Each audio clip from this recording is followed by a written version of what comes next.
Okay, right now it's on camera mode. You hit the bottom arrow and it goes to selfie mode. How cool is that? Come here, Harley. Ben, Ben, Ben.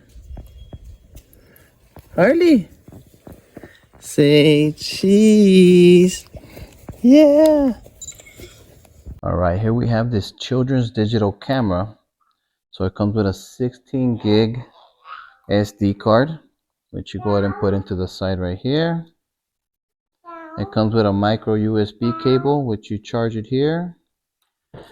And it also comes with this adapter. So it's a USB. You put the micro USB card here, the micro SD card here, and to the USB so you can put on your computer and take out all the pictures, videos, recordings that you have.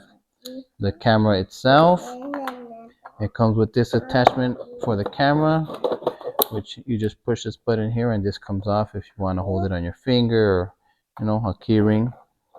And this necklace here, so this piece attaches to here. So this is the power button or the back button. So you press the power button, takes you back. So you have, it's not touchscreen, but you could take pictures, record video, and just record sound.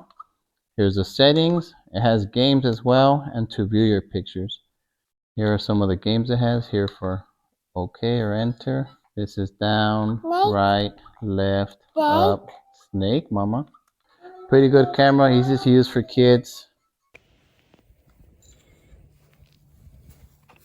Yay, más pictures, mama. Woohoo! Más pictures? Sí. Yay! Yeah.